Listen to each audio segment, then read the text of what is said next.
Okay. Direct from Bali. Uh, And then this guy's family room. Straighten it up. Those pillows are a mess. Christ's sake. That's not even your house. No, it's Dick Van Dyke. Is it? Yeah, a little Carl Reiner tribute. Dennis, I'm going to do a quick introduction, and then we'll get right into it. Okay. Yep. This is Live from the Table, the official podcast of New York's world-famous Comedy Cellar, coming at you on Raw Dog, Sirius XM 99, and on the Riotcast Podcast Network. I'm Dan Naturman. I'm with Noam Dworman, owner of the world-famous Comedy Cellar. Hello, Noam. hello, Daniel. We have Periel Aschenbrand, the producer. Dave Juskow, Comedy Cellar, sort of a regular. I don't know how to define him, but we'll get into that. And we have a special guest, legendary musician from former frontman from Styx, Dennis DeYoung, who, by the way, yes, that's you, Dennis. Back with his. Yeah, that's my cue. Hey, Noam, I know him anywhere. I've never heard that. Huh? I'm kidding, yeah.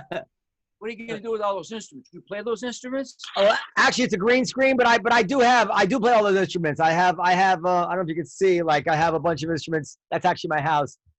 Oh yeah. Look at him. He's going to join Renaissance with his lute. Yeah, it's an oud. Yeah, that would be. I used to like Renaissance, actually. The gold records look a little better. Dennis, I don't know if you're looking for an oud player on your next tour, but Noam. Only if he has flowers in his hair. No. Okay, well, I mean, depends what you're paying. Go. Dennis, I thought of you because in addition to being a fan of Styx, I saw recently on YouTube you've been posting a little treat for fans. You've been posting some songs that you've been singing from your home. The Best of Times was the one that I saw, and I think there was another song that you had posted, but are you going to post any more of those? At gunpoint. Let me tell you the story. Here's what happened. Some people on my Facebook said, Dennis, we need your music now more than ever. They said this, and I thought, well, I prefer a vaccine, but okay. So why don't you be like all the other needy celebrities and do something from your house? You go, hey, don't forget about me. I still exist. Who gives a shit about you anyway? So I thought, okay. And then somebody said, the lyrics from The Best of Times, when people lock their doors, hide inside, rumor has it it's the end of paradise. I says, well, that's not so bad.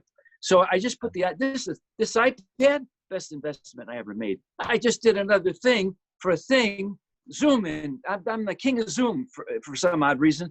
And so I put it on the piano. Piano's out of tune because, have you heard there's a pandemic? So I do a little bit of Best of Times. And I think to myself, well, that's suitably horrible. But anyway, I think, well, maybe the fans will like it. I put it up, and then it trends. So kids, let me just say this. I haven't trended since 1981. And that was because of my mustache, and that I didn't even invent that. So anyway, this thing starts, I ended up with like 1,400,000, no, 1,040,000, million, who cares? Lots. Who am I, Lady Gaga?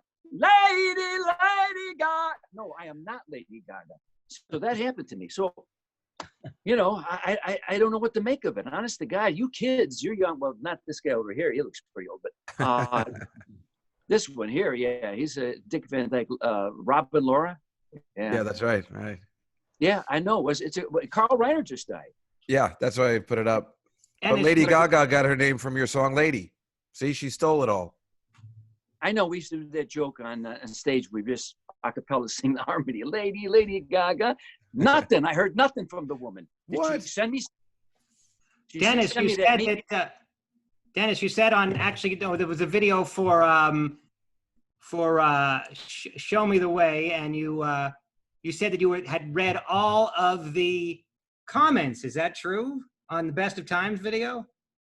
I tried. Then they got silly. These people. I don't know. Listen, look, I'm 73. I'm not, legally, I'm not supposed to be in this business anymore. Look amazing. But nonetheless, here I am. And it was the Sunday. It was posted Saturday. And then it had like 300,000. No, I'm not kidding you. I don't get 300. I went, that's a mistake.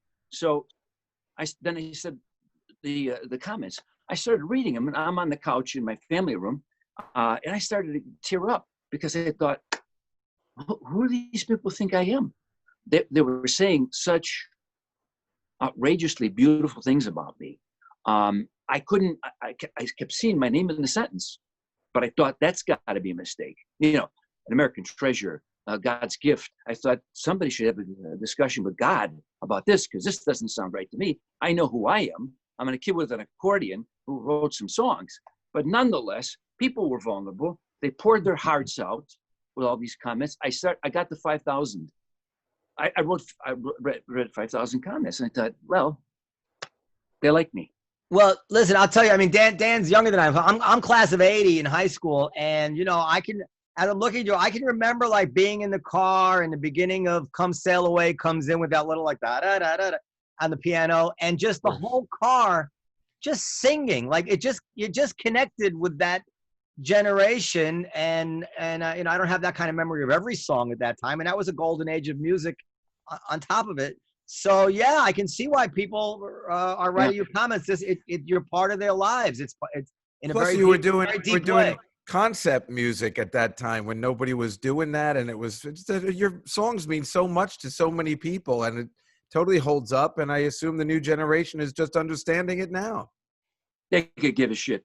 By the way, did you guys ever play Wonderama? What the heck's that? That was That's like a local show. There's a bands on, but it was a kids show. With Bob But they had like McAllister. American Bandstand type bands would go on there. For some reason, I have a recollection of that. Here's our manager. His belief was we should never be on TV. He's a smart man. Never do any video. Why? But you did. Ask him. I argued with him all the time. So no, it couldn't have been us. We got everything offered. We did nothing. So no, that never happened. But look, you were talking about what were you talking about? Just before that. I was talking about how much you connected with people of my age. I'm going to be 58. I'm the same age. Is it Dan? Is it Dan who's young? Is that what you said? Dan's young, yeah. Relatively young, but I'm 50. But people say I look younger, and I would question that. Anyway, no, you do. I thought, well, let's not talk to Danny. He doesn't know anything about me, for God's sake. But the thing is, I just did this brand new album, 26 East. And here's the thing. You talked about concept albums. On this new album, my concept was simple. It was a concept. It was don't suck, because who needs that? So we worked really hard, me and Jim Peter, to write all these songs, and it turned out really good. But you know what I've learned? I'm 73, and as I look around the world right now, what I've learned is I don't know nothing. So especially with the pandemic, I'm going, who are these people? I used to kind of like human beings. I'm not so sure anymore. Are you? I'm thinking, what did that guy just say? So the thing is, people come up to me. This is the best part of what I've been doing. This is the truth now, guys. You've come to the wrong person if you want me to bullshit you and give you some stuff about show business. I don't believe in it. But here's what happened to me. I'm making this new album. And all these people that have come up to me in the last 15 years or so when I'm on the road, they come up to me. They're in 50s, 60s. They're older. And they tell me these stories, just like the comments on Best of Times, about what an influence I had on their lives personally, how what I did for a living made their life better. You want to talk about a humbling experience, because I was never trying to do that. Remember, when I was making this music, there were no rock stars that were over 40 years old. And the thought that this would happen be an impossibility for me to even consider. I was just trying to kick Aerosmith's ass and Queen. That's all I wanted to do, was beat them to a pulp, beat them up the charts, because it was, it's competition. That's what we're doing. And so now, you talk about the luckiest guy in the face of the earth. I heard people tell me, honestly, openly, vulnerably, what I did to make a living, guys, meant that much to them. Sometimes I feel like, I don't want to say the word blessed, because that implies something, but I was damn lucky.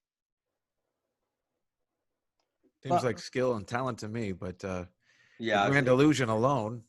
I mean, You know, songs are here's so the thing. powerful. I always tell, I talk to you guys, I say, remember this, talent's not enough.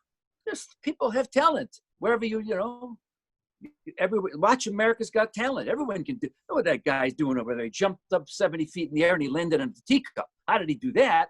People got talent, but you got to have, you have to have, you guys know this, you're in show business. You have to have such perseverance and That's such true. dedication, and you've got to want it more than everybody else, because everybody else wants it. How has it changed? Like how? Okay, the first record I remember hearing you guys was "Lady." Was that your Yeah. first big hit? Right.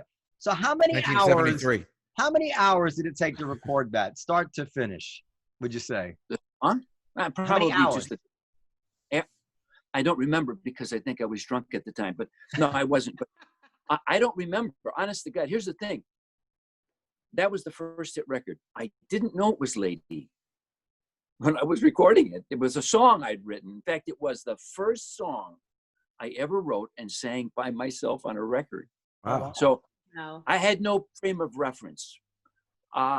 So in other words, mentally, I remember sitting in there playing that piano part till I got it right. But I don't think it took long. I think you did that stuff in a day. You know, that's right? quick, right? Now it can take Yeah. you weeks to do the same record. But another, if you figure that was in 1973, and you went up, I know, to the Gulf War, where, I mean, if you have a 20-year run as a band, that's pretty special. That's rare. It is. It's to me, we had a lot going for us as a band. We had 3 writers, 3 singers. We could sing everything we recorded. We could play live. We were good. And we had cut our teeth as a live performer, as so many musicians did in those days. You had to be able to do that first. You couldn't send in a demo you made in the toilet on your phone. Not possible. And fix everything there on your palm. What do you need? I want more of that. Good. You had to play and sing right there in front of somebody. So we were a very good band. In my opinion, we were as good as any live American rock and roll band of our day. But really, guys, song is king. Yeah. I preached all the time I was in the band, all the time we were putting together these records. I said, guys, you know, they're going to forget that we have tight satin pants on. You know, I had a beard and the long hair down here. That's going to go. That goes. What remains is the song. So I focused on trying to get all the very best songs we wrote on the record. And to this day, I think I was right, because people don't come, they don't come to see me because they think, oh, that looks like the guy from 1977. You know, they come because they love the songs and they love the singer and songs. This is the magic. That's what I preached. But you were right. You were a special live performance group. I mean, it was a big deal to come see you live. You put together shows purposely for live performances that were amazing. You might have even started Arena Rock, you know, like, I mean, you know, when you'd sell, the big shows were made for your kind of music, the big venues, you know, the Garden and all that kind of things. I think, you know, myself and Jeff Rabbits, you guys may know him. He's been Bruce Springsteen's lighting guy for the last 30 some odd years. He was our guy. He was from Chicago. He's a graduate from Northwestern. And he and I wanted to take or steal all the best ideas from theater, you know, the scrims and the way this thing goes and the boom and a bum, and bring him into rock. I wasn't the first. I saw Alice Cooper in 73 or 4 out on the road. And I went, oh my God, there's a Cyclops. Oh my God, look at that.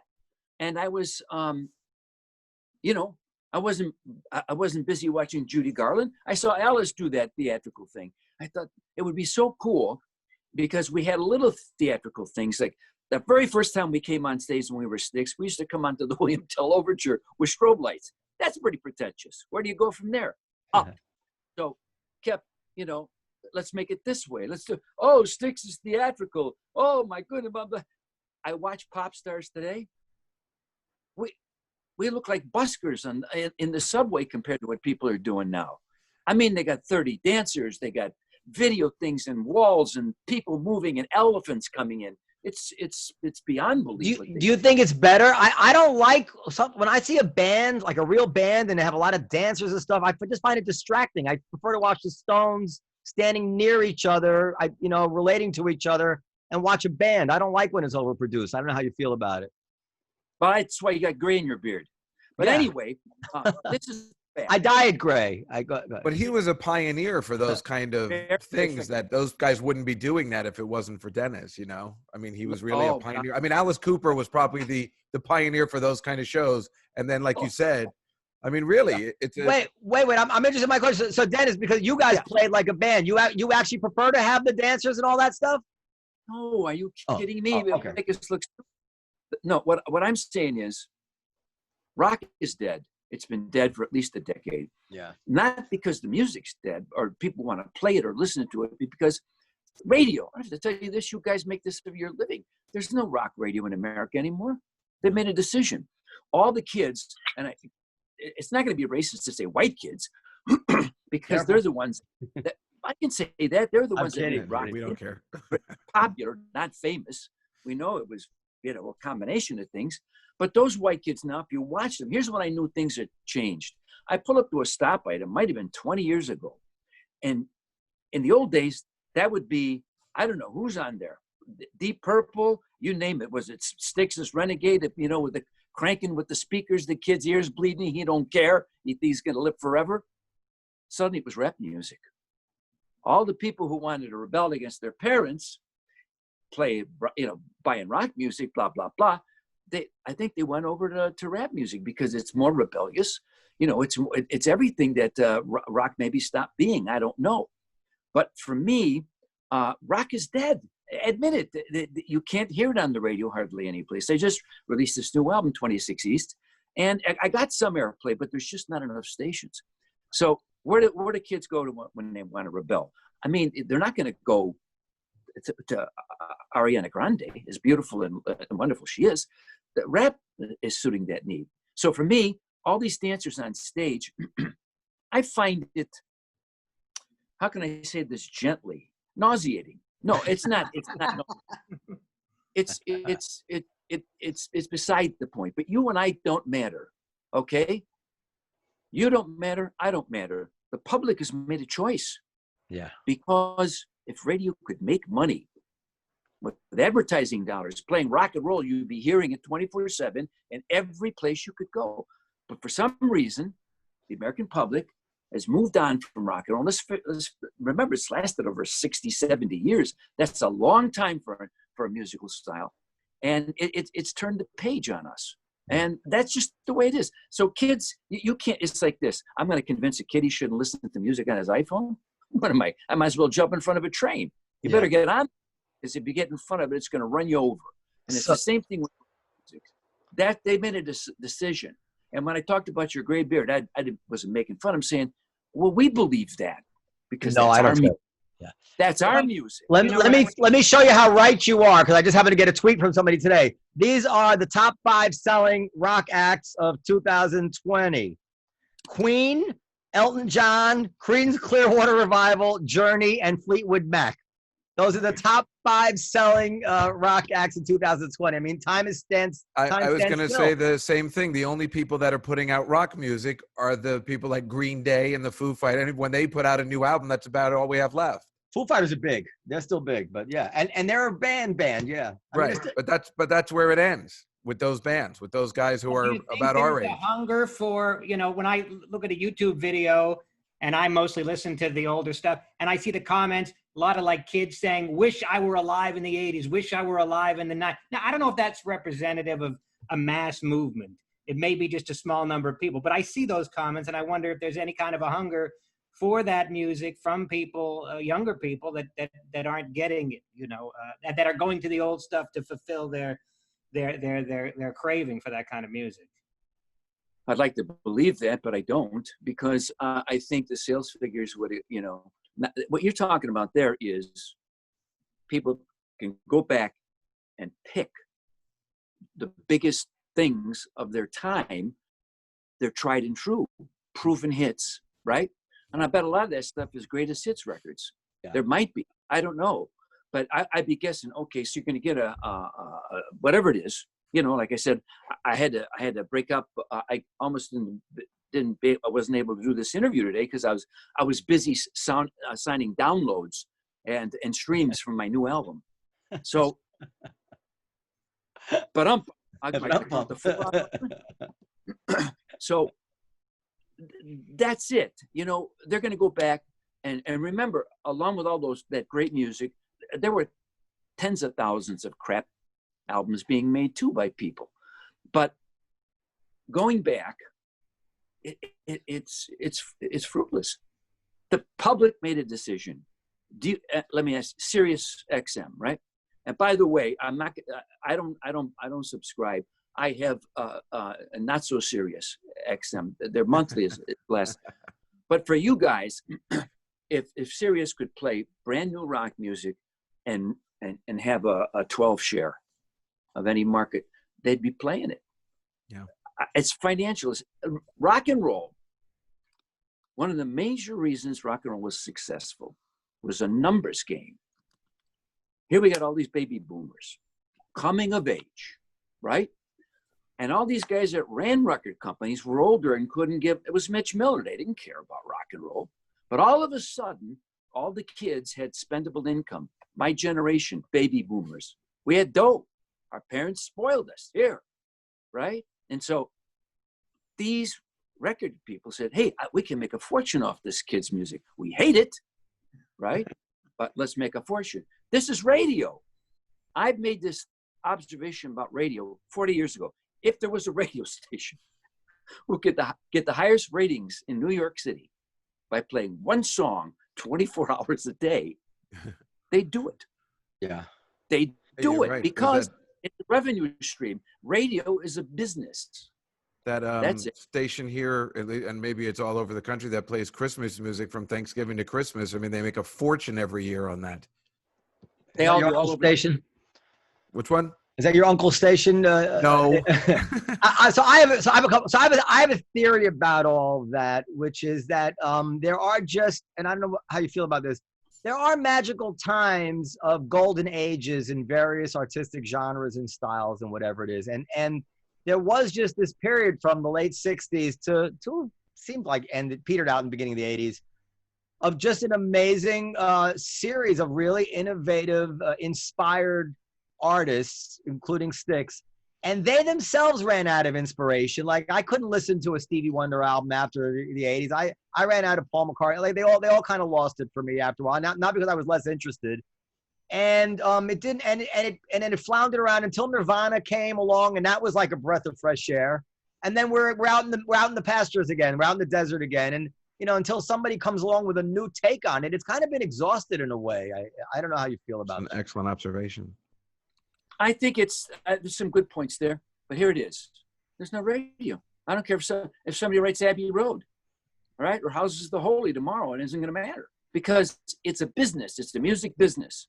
Without the business, the music, that doesn't matter. It just doesn't matter. So I think people are trying to do that. They're trying to write the next, whatever it is, Sgt. Pepper, whatever Nirvana is your thing. Okay, me, I'm gonna create some controversy for you guys now. Are you ready? Yeah. Get you ready so I can get hate mail. It Smells Like Teen Spirit, that song and that video are monumental. Okay. Yeah. First time I saw it, and I saw it and heard it at the same time. Never heard the song. And I looked at that video and I said, they've captured the zeitgeist right there. That's Pink Floyd's The Wall for people who like flannel. That's what I thought when I saw it. And I said, okay, that's got to be it. And you know what's better than the song? The video. Yeah. Well, it's so interesting. The video, it inspired an entire group of young people. Oh, we can be part of this, because just before Nirvana, you know, I had guys putting too much lipstick on. That's right. You know what I mean? The number one song in 1989, a year before Nirvana, when people were starving for something like Nirvana, was Chicago, Look Away. Do you remember that horrible song from Chicago 19? The Chicago 19 album? I think they're friends.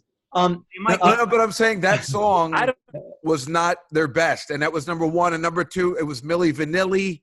This was not a good year for music. Milli Vanilli was good. Starving this is for so Nirvana.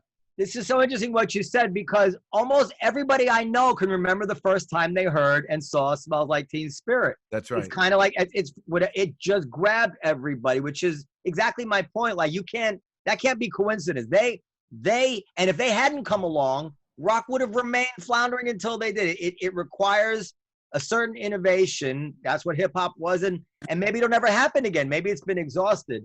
But right now, there's nothing exciting, really. Except Sting, Dennis DeYoung. Is it a Styx album or a Dennis DeYoung album? His 6th original solo album is coming out, called 26 East Volume 1. So I want to segregate that from everything else I'm saying about music today, because I love him. I like him a lot. It's good what he said. The thing. And I apologize. I didn't realize it was a solo album. So you're not doing albums with Styx anymore? I've been in the band for 20 years. Oh, I didn't know that. I don't think him and Tommy get along too well. Yeah. I feel like a jackass now. I'm sorry. Forgive me. It's okay. We'll have to resuscitate it after the commercial break. So do you miss? Here's what you should have done. They had me on. There's a song called "With All Due Respect." Is it Periel? Yes, sir. Yeah, go on YouTube and watch it for a second. Put your headsets on. Tell them how they missed the boat on this damn thing. Okay? So it's called "With All Due Respect." This is for you guys. It's your wheelhouse. It would have been something to talk about, because I'm attacking the news media in this country. And it goes like this. The hook is, with all due respect, you are an asshole. That's the hook. And I just gave it away because you haven't listened to it, but you'll laugh. And the lyrics will get you. But yes, this is my solo album. Yes, I've been touring since 2000 as Dennis DeYoung, because Michael Jackson's name was already taken. And I haven't been in the band since 1999. That's a fact. But getting back to Nirvana, here's the heresy. I don't connect with anything else they did. Sorry. I mean, okay. Maybe not for me. I love that song. I've given its props, right? It's fantastic. The video is great. The rest of it, I go, I'll take Pearl Jam.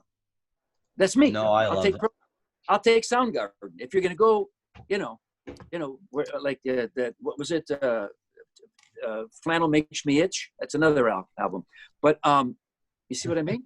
Yeah. That's what I think about Nirvana. I said, well, yeah, they were the ones that flipped the door open. But for me, I like some of the other stuff better. Probably the number one, grunge, which isn't even grunge, Black Hole Sun. Oh yeah, Chris Cornell. Black Hole Sun is amazing. What a song. Like, and then get Jeremy or a bunch of the other stuff, and anyway, that's enough. Who cares about what people are going to write and say, this is the asshole that wrote Mr. Roboto, for Christ's sake. Dennis, I heard Billy Joel once saying that he couldn't, I don't know how he phrased it, but he said he couldn't tell a hit song if it bit him in the ass or whatever he said. But he said he just didn't know when he wrote a song whether it was going to hit or not. Did you, when you wrote Come Sail Away, were you thinking to yourself, you know what, I think this just might blow up, or any of your other big songs? I mean, did you have a sense that they were going to be big, or you had to wait and see? Like, can I play a little of it? Oh, sorry, Dan. Play a little. What are you playing? Going to kilometers away. Fake truth, fake lie. You saying this? On the TV talk shows, on the radio, the talking heads put on their show. They got the answers, these pundits do, in movie red and royal blue. Oh no! Watch out, these cognoscente. Good vocals. Yeah, your voice is amazing still. Listen to the hook. Let it go. Play the hook. Okay. Dennis hasn't lost anything vocally. That's. And you got a guy who looks like Tommy Shaw in the back. I see it. Right up with them. Here's politely what I'd say. What I'd say. With all due respect, you are an asshole. With all due respect, you make me sick. With all due respect, plug up your pothole. With all due respect, you don't deserve no There you go. Awesome. That's Well, great. You're done with Fantastic. your show. Go listen to it. You'll laugh your. You sound so good. Those background vocals are killer too. I'm just that saying, you- you know, news media. What it is? It's these cable TV shows and news in general has become entertainment in the worst possible sense, in that they are arms of political parties, and they look right in the camera and tell you that it's a news station. You just know it's not, and they're ruining our country because they're dividing us in ways that we would normally be divided. Why? For cash. That's what they're trying to do, trying to sell advertising. We'll put these maniacs over here and these maniacs over there, and we'll get them in a ring and start smacking at each other. And we, consumers of this, think, well, things are worse off than they ever have been. People hate each other everywhere. I don't believe it. But if you get a steady diet of that long enough, you're going to start to change. You will fundamentally change as a human being. And it's a disgrace to our nation. And with all due respect, there's a song about that. Well, you've always had messages like that in your song, like Mr. Roboto. That was, I mean, that whole album was a message about what was happening, right? Well, I mean, I think the message was just don't try this. The message was the message was in the lyrics of Mr. Roboto when he says, the problem's plain to see, too much technology, machines to save our lives. Of course they will. Machines dehumanize. And everybody went, what did he say? Don't care. I want to go, domo arigato, mister. That's all I wanted to do. So here's what you do. Don't hide a message in something that's catchy. Did you write that song? Did you write Mr. Roboto? Who is this guy? He has guitars. No, but were you the writer? You said there were 3 writers in the band. Were you the writer of the song? He wrote that one. Yeah, you wrote that one. He doesn't like to talk about it. I want to know how you came up with it. How did you come up with Domo Arigato, Mr. Roboto? What was the inspiration? Of course, you're wrong. I love to talk about that song. When somebody says Domo Arigato, what do you think? Mr. Roboto. It's culture. Of course, I wish I had 10 more like that. I wrote that. Do you remember where you were, how it came to you? I think I was constipated. You're not gonna get it. Listen, if you know the story is so long, that you'll just go, I hate this guy. Here it is. No. It's a song that was written as a transitional piece for a live presentation, a rock theater piece where a movie tells the backstory for 12 minutes in front of all these teenagers. Try that sometime. And then the last scene in the movie is the first scene on stage. That song was written only to make that transition. And then people said, that's pretty catchy. So what it boils down to is Mr. Roboto has gone on to have a life of its own. If I wrote 10 more like that, I'd buy Sirius XM myself. Uh-huh. Yeah, but that concert, that tour was amazing, though. It's to a concept album that I'm not going to bore you with, but you know they have a thing called Google. You can look it up. But I wrote 7 of the 8 top 10 hits for Styx. Babe, Lady, Best of Times, Come Sail Away, Mr. Roboto. What am I leaving out? 2 others, whatever they are. Don't Let It, Show Me the Way. And then Grand Illusion, I wrote that. Right. Lorelei. Lots of stuff you would know. But Tommy Shaw wrote some great songs too. It was a band. We worked together. We brought the best out in each other. He helped me with my songs. I helped him with his, JY. It was a thing. You know, groups are not supposed to be parsed up in, oh, I like that guy because he wrote that one. Shut up. Everybody, George Harrison, when he went to India, we thought, what's he doing? Okay. But we still had John and Paul. So, and Ring. So that's my take on that. So just getting quickly back to my previous question, because getting back to the hits, did you have any sense that these were big hits when you wrote them? Babe, Lady, Come Sail Away, things that seemed to me undeniable, but maybe they were deniable. And I just, in retrospect, find them to be undeniable. But well, politically speaking, as we know now, and everything's undeniable, or you can deny anything. What? So I'm writing these songs. The only reason I do what I do as a creative person is not to stand in front of tens of thousands of people and have them, cheer me. That's lovely. Don't get me wrong. It's everyone's every performer's dream. Because remember, I'm like you, Periel. I'm just trying to please my mom and dad. That's all I'm trying to do here. That's all you're doing. All these guys sitting in this room, same shit, all the same. You think, which one didn't give me enough love? Was it mommy or daddy? I got to work really hard and be ambitious so they love me more. Not going to work. Not going to ever happen. But that was what drove me. So when I sat down to write a song, the joy of it all is this, the moment of creation. Because everything after that is awful. You're sitting at that piano, your guitar, wherever you are, and you do something and you go, God, that's, you get that feeling, maybe the chills, you go, oh my God, maybe sometimes you'll tear up because you said, you've connected to the truth in yourself about something in your nature. Because all I've ever done is this.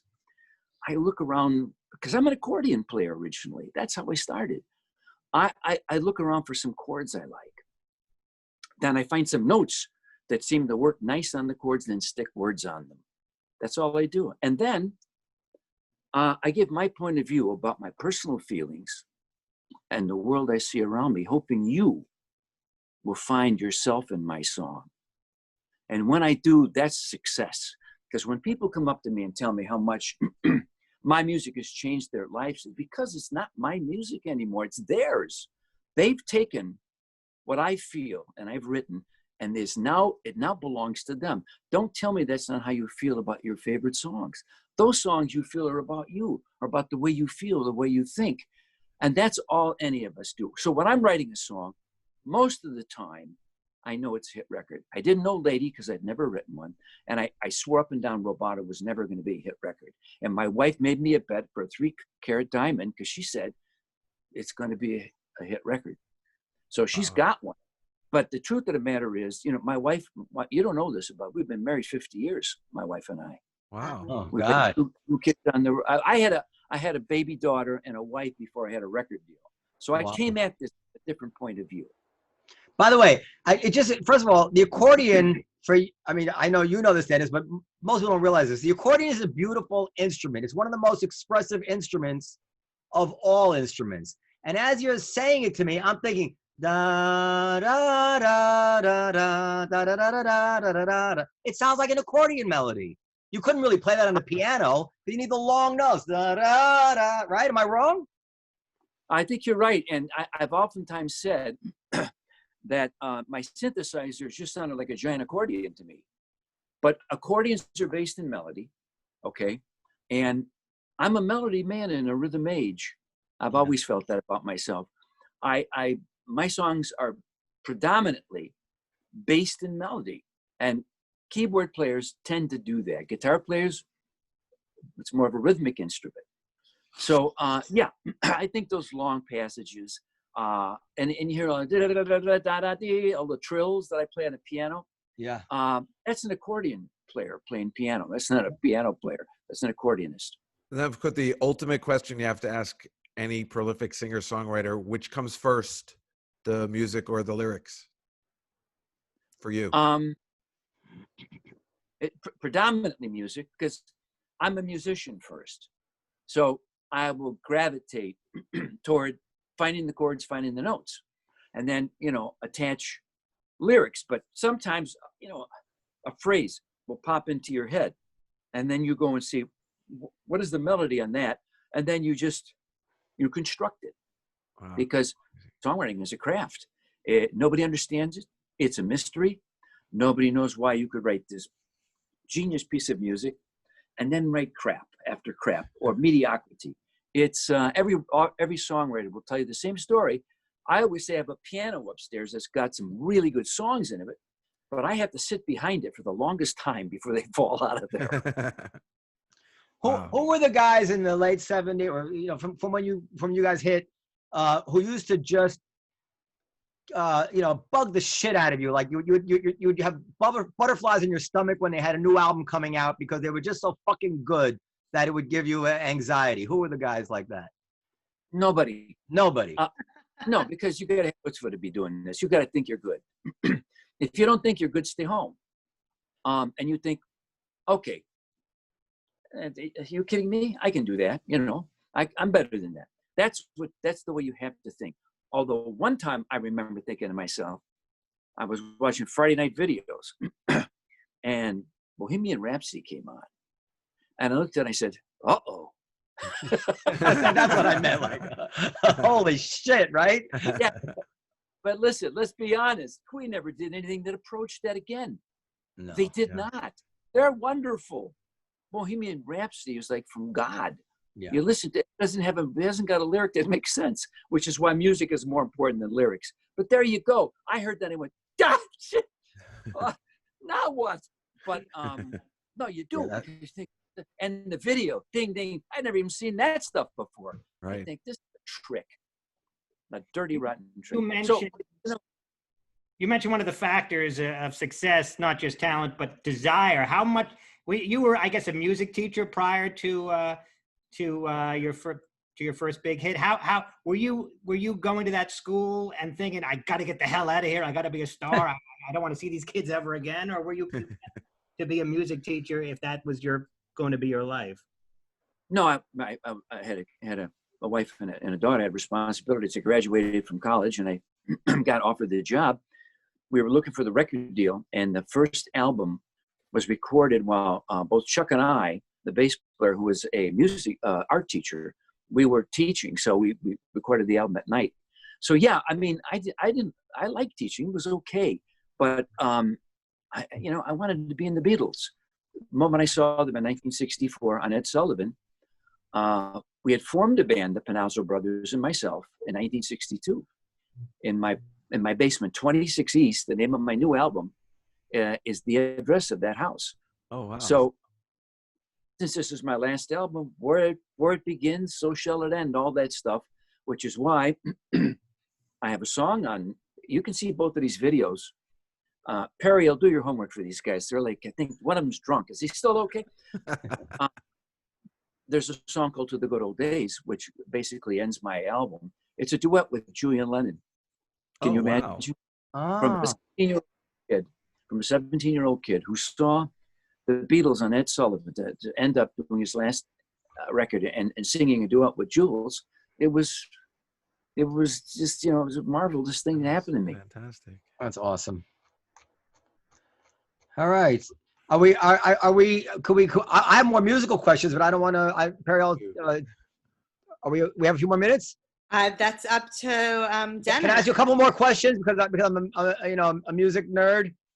Yeah. I'm very, very entertaining, but there's some more people. That's enough of that guy. So let's go. No. I want to question about you guys. In the old days, you didn't record with click tracks, right? Yes, from 1979 forward, everybody started doing it. But the first 8 albums, no click. And how would you describe the difference in how it affected the music to play with it and without it, and why do you do it? It's a good question. That is a good question. I think today music is so manipulated by Pro Tools and any other device. You can put everything in time, everything in tune. To this day, I won't allow myself to do that when I record. If I can't stand in there and do it, even if it takes me 25, 30 takes, then I should go back to barber college. That's my view. I do for a living. Right. So, but the click tracks were nice for long songs, because to stay in perfect time for a long period of time, it takes great skill. And I don't mind playing to a click, but you can't. They can do things now. It's called put it on a grid, but you can, put everything in. And that's what's wrong with records. They don't sound real. They can be very well done. Don't get me wrong. They're well done. Billie Eilish, that's well done for what that is. But the thrill of standing in a room and watching somebody do something they spent countless hours to perfect. Yeah. To me, that's where human beings should aspire. They should say, this is what I can do. And I'll tell you, like I go back now, listen to some of the isolated tracks, like Beatle isolated tracks on YouTube. Like, so they have the isolated tracks of the Something in the Way She Moves, the George Harrison song. And if you go back and listen to it, that bridge speeds up. I mean, clearly speeds up. And then they relax back into the tempo again for the verse. And I listened to that, I'm saying, if they had actually recorded that with a click, it wouldn't feel the same. It would be stiff it would just be different. It just couldn't be the same. It wouldn't sound like a band. I like you better now than when you didn't know I wasn't in Styx. Uh, Listen to Come Sail Away. The chorus speeds up. But in those days, that was a trick a lot of bands used, was when the hook came in, the drummer says, let's kick it up a little bit, because, it's a lift. Yeah. So Come Sail Away, if you put a click on the verses, when it comes, boom, it takes off. And that's very natural. Yeah. Well, I mean, that's it. Yeah. If you watch orchestras and the conductor, there's nobody going, here's the metric. No, it's human beings learning to play together. It's the most natural thing in the world when you come to something exciting to speed up a little bit. It's all part of the same thing. And when they compress that, they kill something in a lot of music, to me, especially rock music. I've always felt. Well, I'm sure if you call Jody Glissman, Jody Best, she set this up. Pretty sure, she'll send you my album. You can listen to it. Was it done to click? Yeah, most of it. There are parts that are done, where I'll just play and try to get a feel. But ultimately, with the way records are done today, where my musicians are all over the United States, yeah, and it doesn't become cost effective to bring anybody in for a period of time because you can't make any money off making rock records anymore. There's no money to be had because you guys know this. You know the definition of a schmuck. What's that? Somebody who pays for something they can get for free. And All that's right. music. Juskow's a musician too. Come on, Dave. I'm sure you have your By the music. way, Noam, I don't know if you saw, Dave just put out I sent it to him. a video where he's singing the Summer Highland Falls. Summer Highland Falls with images of the Comedy Cellar. Dennis, the Comedy Cellar is where we usually work when there's not a pandemic. It's a comedy club here in Manhattan. And so Dave singing Summer Highland Falls with... They say that these are not the best of times, but they're the only time. That Billy Joel song. Did you see the video, Noam? Yeah, I saw it. I sent it to him this morning. It made me cry. Oh, Very sentimental. thank you. But I don't want to bother Dennis with that. Yeah. We have vocalists here among us. I'm gonna tell you something else, Dennis. This might flatter you. So when I first started, I started in the Cafe One in Manhattan in the 90s, and I used to audition a lot of musicians, and people would come in at least 3-4 times a year, and they were doing you.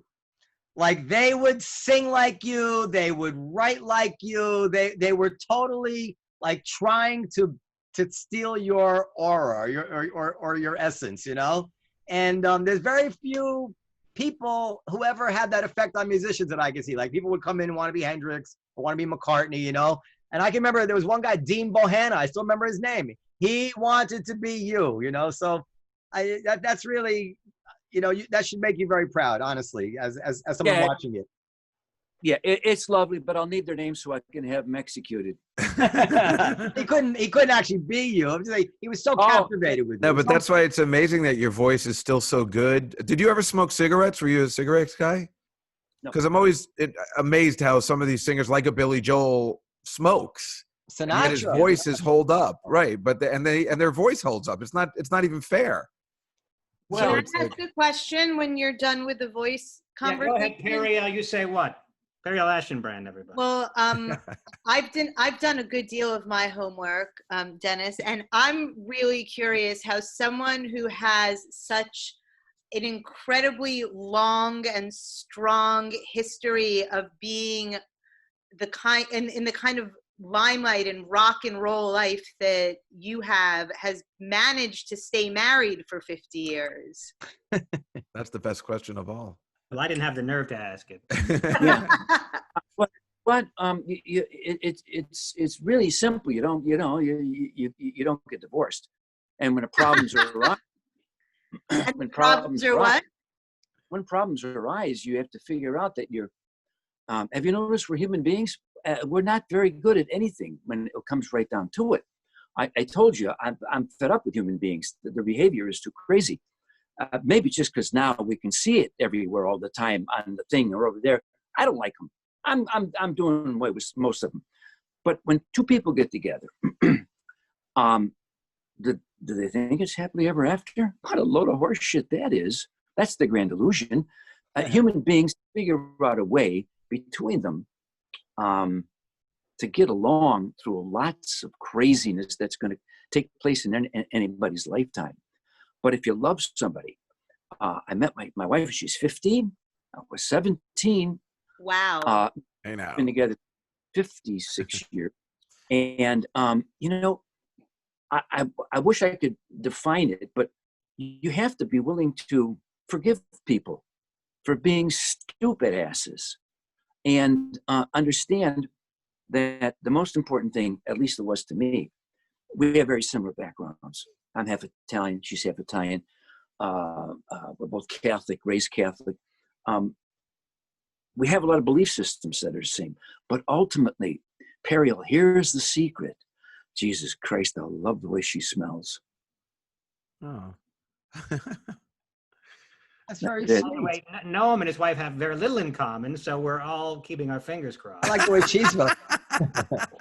My Noam- doctor told me that the secret to a successful long marriage is usually the woman, the woman being forgiving and patient with the man. That's his Remember, take he on met it. his wife before he became any famous. It's a miracle that I don't even think I've ever heard that story. Yeah, Well, I mean, I think Bono, I think, has a similar story. Well, Howard Stern had that story, but then he eventually. Yeah, exactly. Right, it didn't work. Among musicians, I believe Bono is a similar story, but I need to research that. But I'm pretty sure he met her very young, wasn't famous yet, and has been with her ever since. So it can Yeah, happen. she doesn't care. I mean, she cares if I'm successful. She wants it for me. But she's grounded me. Yeah, I have 2 children. We raised them on the road, both of Wow. us. no. Yeah, we did. We traveled together from 1976 till the current. She's in my band. She sings on stage now. She never Oh. did before. And my son is my LD. And, so it's Wow. been like, it's that thing. It's an unusual situation. Yeah. I'm proud of it. Yeah, You it's know, amazing. Periel, you know what you want to do right now, Periel? What? When this is over, you go look to the good old days.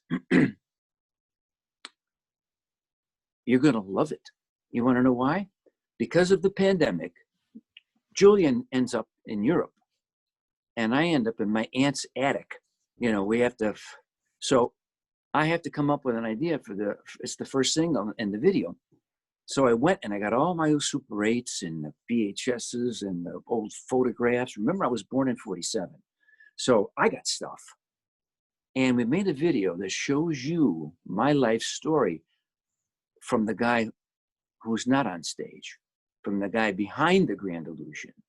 And I think you're going to love it. You'll see my wife, my kids, my Oh, we're gonna parents. watch it. Oh, that's great. You'll see the 3 guys who started the band in 1962 as kids with our accordions and our black tuxes and our bow ties. And so go watch it. It'll make you feel good. Wow. Oh, that's wonderful. You know what? Guys, this is not a story for people who like rock and roll. This is not a story. They want a drug addict. They want a guy who's divorced. They want a guy who's doing blow off of you know what. They want a guy who's leading the life that they think they'd like to be able to. You know what? If they did for 10 minutes, they'd realize what a horrible thing that is. Bruce Springsteen's also, his life is not what you just described. I just read his autobiography, which was very, very good, I thought. But he doesn't have any of those stories about the blow and the this and the hook. He was married twice, but he had long relationships and he avoided drugs and pretty straight and narrow kind of a guy. And that's But- why you need a Tommy Shaw to even things out. You have the perfect band. But all the lawyers, please listen. He said that.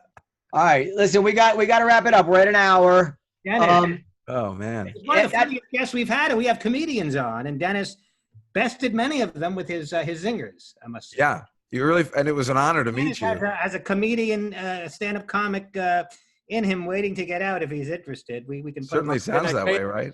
You don't understand this. The first person I wanted to be as a child, as a kid, I wanted to be the center fielder for the White Sox.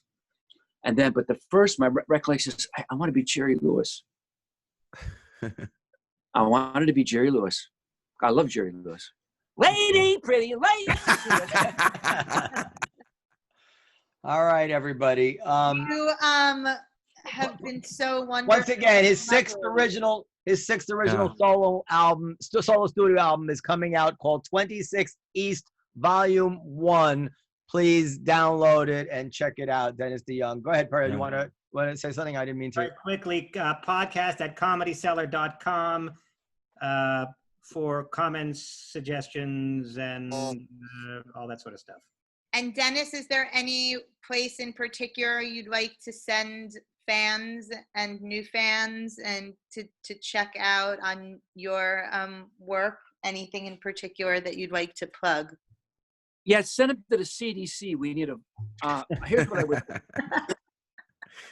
The album's been out since May.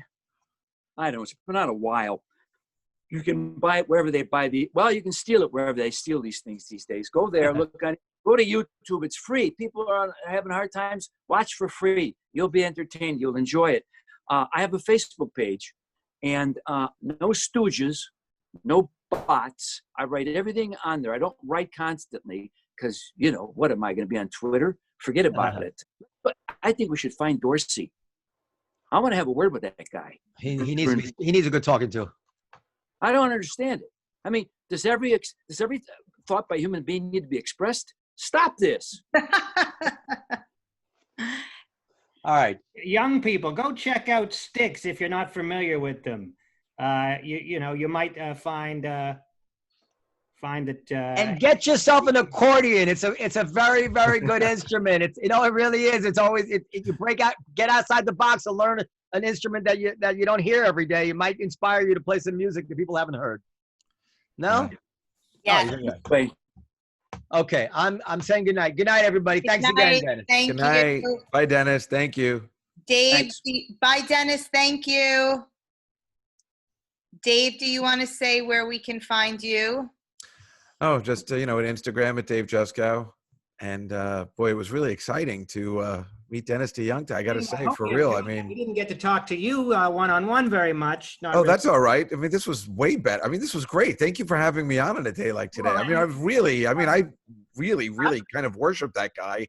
And it was an honor to meet him. And he was really funny, too. Coming on, and I don't think Periel knew that you'd be good with him, but it just worked out that way. I certainly did know. How could I not have? Well, I was telling Dan on Monday, I said, interesting about those guys is that during the Gulf War, it was Styx that kind of got everybody through the Gulf War because they had just written this song, which was Helping America, which was the one, every night I say a prayer with the hopes that there's a, and then Tommy Shaw was in this band, Damn Yankees, which all the troops were listening to overseas with that song, Can You Take Me High Enough?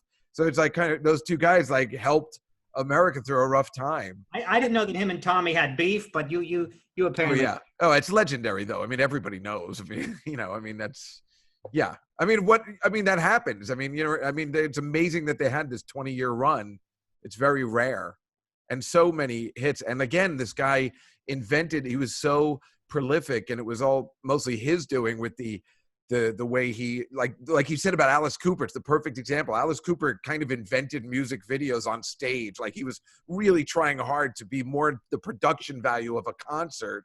And then Styx took it to a total other level, which now people try to do in concert, or at least they did for a while before they brought it back. Because I saw The Weeknd, that guy in concert. Yeah, of course. And he brought it back the opposite way, just stand in the middle of the arena and just sang all night with no dancers, no instruments. It was fantastic. But like Styx, it needed to bring it up, to bring it back down. And they were like, pioneers in that thing. It was amazing. Totally. That time with them and Foreigner and, all those kind of bands. I mean, they're so Boston. Cool. Boston was kind of like that. Yeah, right. Boston. Yeah, I just saw.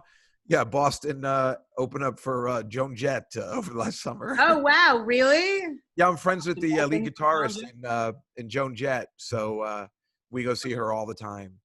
But Boston was opening for Joan Jett? Yeah, they switch off apparently. Well, the main guy died, right? Was it Brad Delp? Yeah, he Committed he suicide. died, which is a shame because his voice was unbelievable, and it wasn't as good without him. There's a problem. The songs don't work as well. But again, him and what's his name? Shots, Tom. No, not Tom. I'm thinking of Tommy Shaw. Shots, his name. The guy that writes all the songs. Yeah. Yeah, the Boston guy. Which doesn't make any sense because it was very clear that this guy wrote all the songs, and he was like, I think he was jealous of the guy's voice because he didn't sing. So, I mean, this is just the way bands. Tom Schultz. Tom Shaw. It was Tom. Okay, yeah. I mean, what he would do, and with his guitars, I mean, he was amazing too. But yeah, I mean, just bands, just I don't know. I mean, let alone we know about the Beatles and all that kind of stuff. People just hard to get along. Everybody's got different ideas. They end up breaking up eventually. That's why U2 is amazing. I actually think those guys get along. Well, they're outliers because, like I said, I just looked it up. Bono met his wife like in school, in like high school or middle school, and Yeah, what a story that is. I mean, to meet your wife before you become famous in rock and roll. It should be. He's right. He's on the road with his wife and his kids. I mean, he said he met his wife when she was 15. That's 15, insane. right? But it's like that should be celebrated. But if he's right, we celebrate the other stuff. It's so funny. Yeah. But yeah, then I was thinking about what I was saying about Chicago. I don't know whether I mean, it's a fact that was the band Chicago Hates That They Look Away was their number one song of all time. It was after Peter Cetera left and everything. And that was the number one song. I was just looking this up last week in '89. The people were starving for Nirvana. It's like the music had to change. If you look at the top 10 songs of 1989, you'll see like they're like something needed to go. And then it was amazing how Nirvana just changed everything. And Noam was so right that we're just in this abyss right now, like waiting for somebody to deliver like an Oasis or something that makes a difference in music, And that's what Dennis was saying too. It's just there's nothing happening. It's all the same. We need another Beatles to change things around. I mean, think about before the Beatles. There was like Mozart. It was Sinatra and those crooners, I guess. Yeah, exactly. And then the Beatles just changed everything, and there hasn't been a change like that until Nirvana. So it's almost at the 30-year mark where we're ready. That change is coming. It's going to be exciting. I don't know who it's going to be. After COVID. It makes a lot of sense. I'm surprised it didn't change really after September 11th. Like music didn't. There was a couple of cool things coming out in 2000, and then it stopped, and then it just like didn't really go anywhere. Like I said, the Green Day and Weezer and the Foo Fighters are still putting out new albums, but they're still old school. They came out in the 90s, but they're the last of the rock and roll people. Right. Why don't we wrap it up? And Dave, are you going to be down at the Olive Tree? I was there last night. Oh, were you? With Dave Attell and Russ Maneve and Nick Griffin, and we had. I saw that on Facebook. Yeah. Well, if you think about it, next time you're down there, you shoot me a text or not. But I'm looking to get that. We hung out Monday, so I didn't mind. I didn't feel guilty about not being. I want to head down there at some point. And, we've never done 2 days in a row before, so I don't know. We don't need to, push things. But I had a really good time on Monday together with you. We hung out Where on a did roof. you guys go? We just were on a roof with some friends, having a drink. Doing anything that kind of normal, as stupid as it is, just even having dinner on the street. I mean, first of all, the mayor should close off McDougal Street between 3rd and Bleecker to traffic. That's a street that needs to be blocked off. If you're going to eat out on the street, it's too tight as it is. You know what I mean? So what does it feel really crowded? I haven't been there in months. It's a disaster. It's not good. Even sitting outside is a disaster? A lot of very aggressive homeless people, a lot of foot traffic and a lot of car traffic, which makes things very difficult. Obviously, when you're eating, where I live, like on 2nd Avenue, where they now built those bike lanes, so the cars park even further onto the street. So the tables are really into the street, it's just dangerous. Who knows? I mean, right now we're not dealing with a lot of traffic and stuff and crazy people, but because the bars are closing down early, but I don't know. I get nervous when I'm sitting outside. And when we went to Little Italy 2 weeks ago, me and Dave Attell and Russ, the people were sitting in the much smaller streets there, and they had to keep moving the people's tables and their food because 2 garbage trucks couldn't get by. Oh my God. And that's what a disgusting. fucking nightmare. Yeah. I mean, it's kind of fun eating outside. Plus the weather has been perfect. I worry about when it gets too when it went right, or when it's too cold and we get right. Well, hopefully by then you'd figure maybe we'll open up a little. But I worry about I mean, we've been very lucky. There hasn't been a lot of humidity. It's been cool nights, so everybody's been able to make a little bit of money. I worry about when it gets really hot, when nobody wants to sit outside. Nights, baby. So yeah. Speaking of food, I gotta get something to eat. I haven't eaten. Well, I am opening for Gaffigan on Saturday in Pennsylvania. I did it on Sunday at the racetrack. We're doing drive-in shows where everybody sits in their car and we're just performing to really, it feels like nobody. Everybody looks like they're bombing. I'm used to that, so I did really well. But no, it's really awkward. It's so strange. People flash their lights if they like what you're talking about. And are you on stage with like a staff? But if it's a paycheck, it's a paycheck. Yeah. Am I on stage what? And then afterwards you hang out and it's fun. I always enjoy the afterwards part of comedy anyway, more than the performance. Well, but that's not a thing anymore. Yeah. Well, so, Periel, I'm sorry, what were you saying? Just, is there a mic and sound and stuff? Oh, yeah. There's a stage and a mic and sound and 2 big screens so everybody can see. And it's simulcast on the radio, just like a drive-in movie theater. Wow. But it's, and it's not, it's like 4 people a car. And it's just really weird. But I think people are so desperate to do anything, even if they're not together because they're not outside, just knowing that there are other people next to them. I think that's how desperate we are. That's amazing, though. You had 4,000 people. 4,000 people. I want to come. At Gaffigan. It's in Pennsylvania. You don't want to go there. Gaffigan's an earner.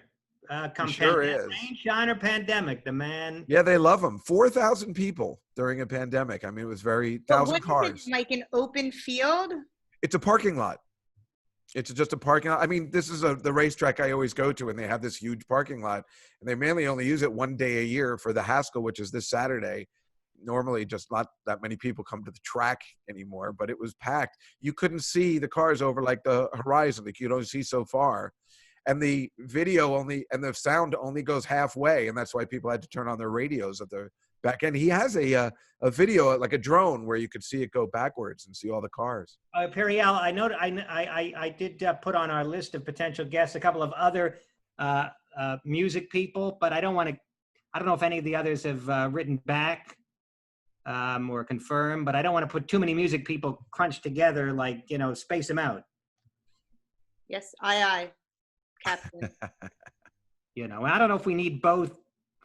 Well, never mind. I won't mention names, but we'll talk about it later. But thank you so much for having me on. That was oh my God, exciting. Dave, we love having you. I can't wait to Facebook him. So Instagram, what's our Instagram, Periel? At Live from the Table. All right, everybody. We will see you next time. Thanks for inviting me. Mwah, bye. Bye.